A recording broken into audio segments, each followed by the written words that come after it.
Am I the a-hole for refusing to use the money I saved for my stepdaughter's 18th birthday gift to help my daughter's treatment? I'm a father of two, bio 26 and stepdaughter 18. I'm lucky to have established a good relationship with my stepdaughter that is based on mutual trust and respect. I raised her when she was 2 and I don't even call her my stepdaughter. I call her my own. She always dreamed of owning a car and hinted wanting a car for her 18th birthday for years, and I took it upon myself to try and save up for one. It took me years to save up the money to be able to get her a decent car as gift, and I felt thrilled I was able to achieve this goal knowing how much this means to her. I haven't bought a car yet, and I'm currently looking for something decent around $10,000 to $13,000.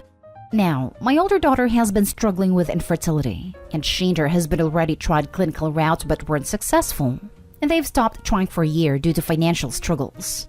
I visited her last week, and she talked about getting ready to go through another round of IVF. We talked about the money, and she brought up the money I saved for her stepsister's car. I tried cutting the conversation, but she asked if she could borrow the money, and that she'll repay me in a few months. I said no, because what's the use of getting the money in a few months when I want to buy my stepdaughter the car this month? Her husband pointed out how his parents helped with the previous treatment costs, and now it's my turn since we're family.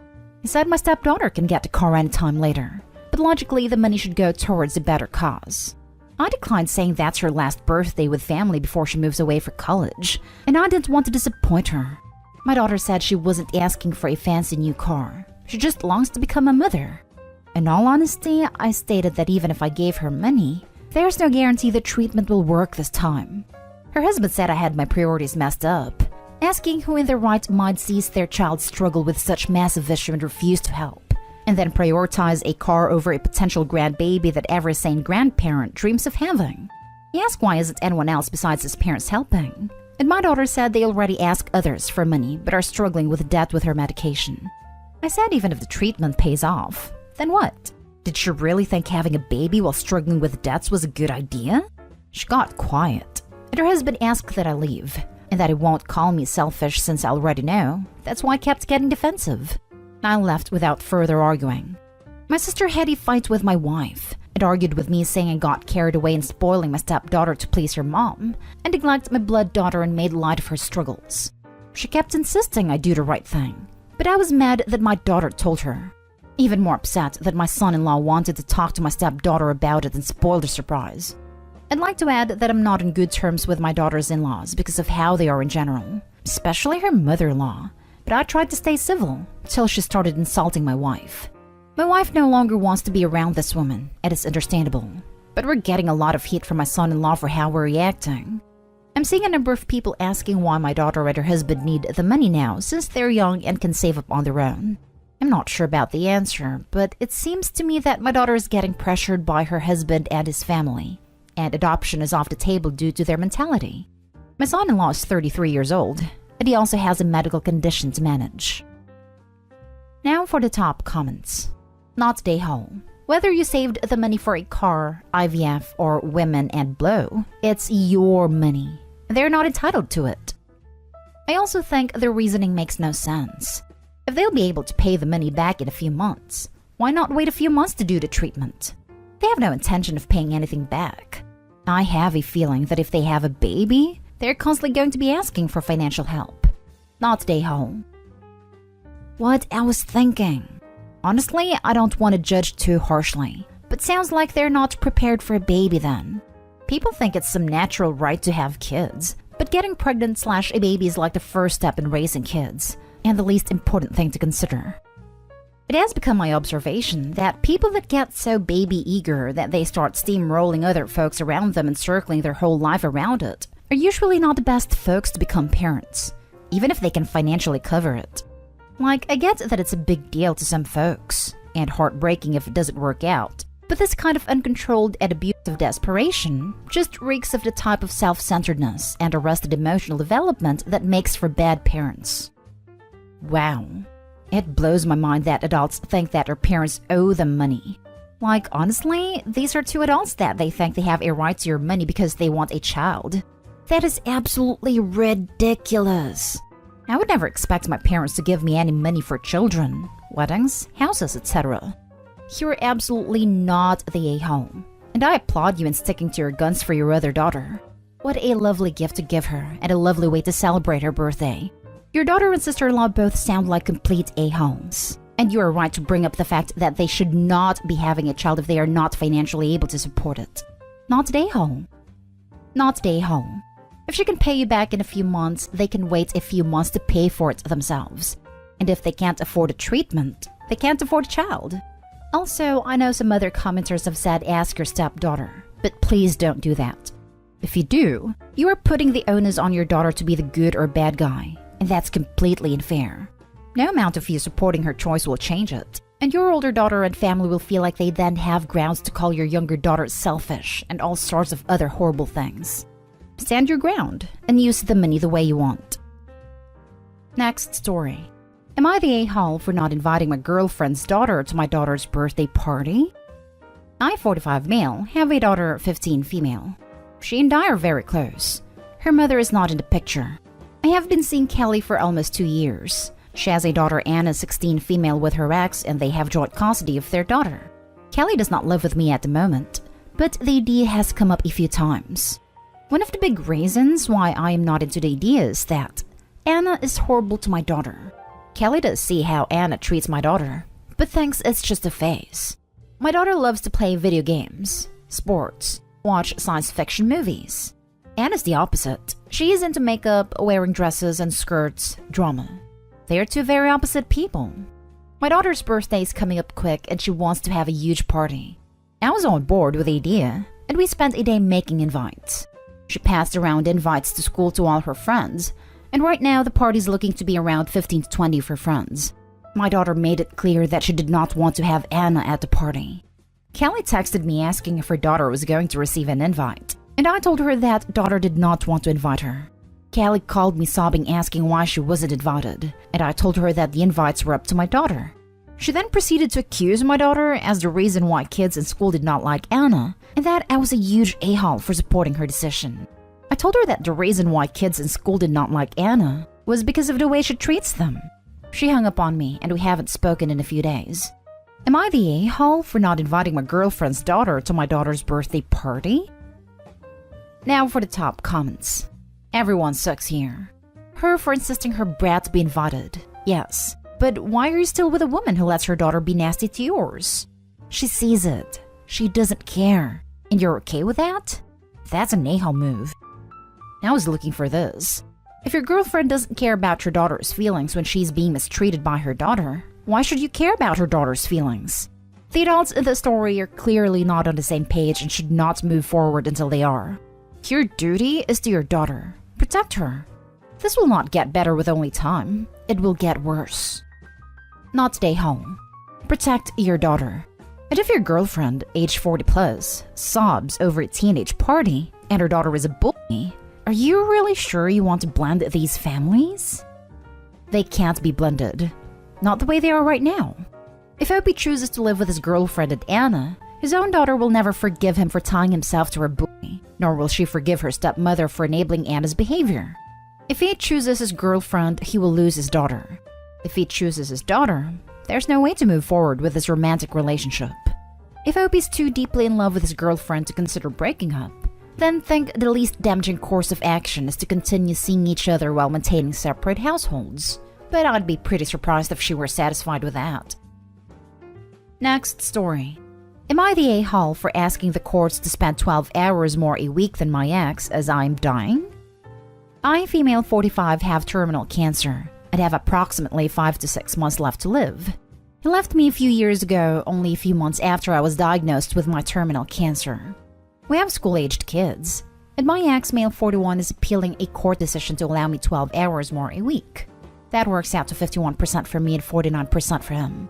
He has told the kids that the legal costs are ruining him financially, and it's all because of me. I feel like it's taking away from my kids' estate that I will leave them, but I'm trying to spend as much time with them because I want them to remember me while I still have life in me. He refuses to talk, so everything must be done through lawyers. Am I the a-hole for prioritizing time with my kids over my ex's current financial situation? He works and makes good money. I'm on disability.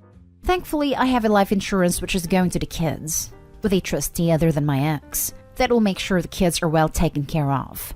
He's livid because I put the life insurance into kids' names, so he's now fighting me on a little more time with my kids. Am I missing something? Not the a-hole in the slightest. Your ex, however, is a massive a-hole. It sounds like he is punishing you for not putting his name on the life insurance and using your kids as pawns in his sick game. Do what you need to make sure you make as many memories with them.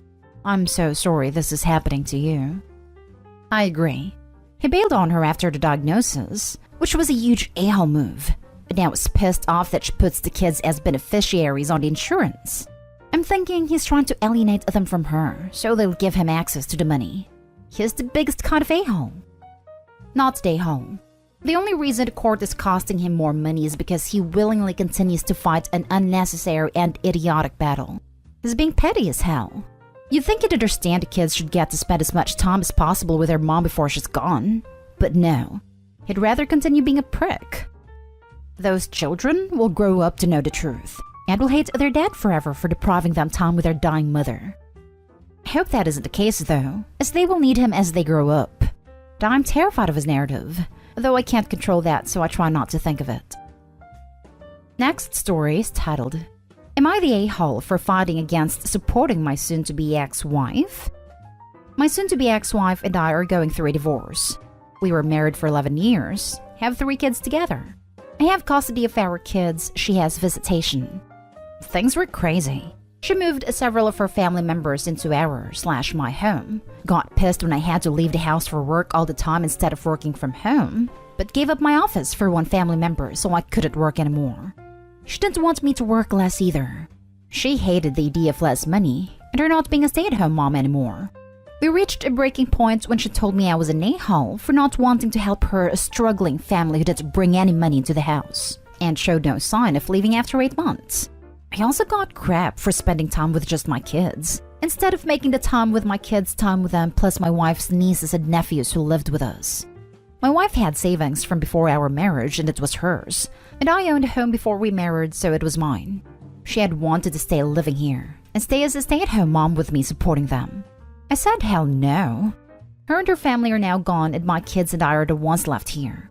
I have friends who think I should do more so that kids can have equal access to both of us. They think regardless of what else happened, I should help her as the mother of my kids because she blew through her money and now is pooling resources with her parents, while also not working. And so my kids see her every other weekend. It turned into a fight with my ex, but also one of my friends, because he said it sucks being the kids of a person who is left to be nothing while the other parent could help. I told him she could also help herself by getting a job. Am I the a-hole? Not the a-hole. You're not a boat for them all to float on. Your soon-to-be ex sounds like she wanted you to pull her family out of the mud. Well, that's their own responsibility. If this woman was working, I'd be thinking like the friend. But damn, that is absolutely not what's happening. I don't know about the rest of the world, but I refuse to help people who won't help themselves. Edited to add, you know, now that I think about it, if anyone would be getting support payments like, I don't know, child support, I'm pretty sure it'd be the parent who has primary custody of the children, which can't possibly be the ex-wife since she only sees them every other weekend. So if you really think about it, I hope you're not demanding a court order for child support is quite generous, and in a roundabout way financially supporting her. Not the a-hole. You said what your friend thinks your kids need, but what do your kids want? My kids don't want to go back to the communal living, which is what they would get and kind of already get with their mom. Not the a-hole. It's a completely different situation now that you're divorced. She's the mother of your children, so she should be working to make sure she, a now single woman through her own fault, can support them. The person letting down the kids is her, not you for not paying for her to be jobless. Now for the last story. Am I the a-hole for getting mad at my daughter for not telling me something happened to her? My daughter, 16, had a bad/uncomfortable experience with a male teacher a few weeks ago. I didn't find out until yesterday when I checked my Gmail. The only reason I found out is because her teacher CC'd me in an email to the principal and one of the school therapists describing what happened in detail. My daughter's been quieter and is spending more time in her room, but she's 16, so I didn't think anything of it. After reading the email, I went to my daughter's room and asked why she never told me anything. She said she didn't want to talk about it. I said she felt like talking about it with the teacher, and according to the principal's and therapist's responses to the email, it looks like she's been talking to them about it too. She'd known the teacher and the therapist for a couple weeks when this happened, but she still chose to talk to them instead of me. She blew up on me and said she didn't tell me because she knew I wouldn't have done anything. Like how I didn't want to do anything when the school refused to do home/hospital schooling when she was in the hospital. She has health issues that had her in the hospital for most of 2019/the beginning of 2020, or when teachers failed her for not being able to keep up with school during her treatments. I told her that's still not an excuse, and I'm her mother, so I have the right to know things before her teacher. She hasn't left her room since, and my older daughter, 26, said I'm being a witch. Apparently she knew before me too. Am I the a-hole for being mad at my daughter? You're the a-hole, Mom. Epic parenting fail. You made it about you, instead of keeping it about her. I also made it her daughter's fault. What the hell, Opie? You're the a-hole. Your daughter was not comfortable sharing what happened with you because you didn't stand up for her in the past. When you did find out, instead of trying to support/comfort/help her, you decide to berate her for not telling you. I cannot believe that you didn't press for homeschooling when your child had health issues and was in the hospital for over 1 year. I feel sorry for your children. They deserve better. You're the a-hole. She has the right to choose who she's comfortable with talking to and sharing things with, particularly about things at school. It sounds like you've shown her exactly who you are, and she's made reasonable decisions about trust and respect based on that. You're the a-hole. Instead of asking what you can do, you scolded her for what exactly? Not trusting you with the information? Not believing telling you would accomplish anything? Notice how neither of those are a problem with your daughter. They're problems with your side of the mother/daughter relationship.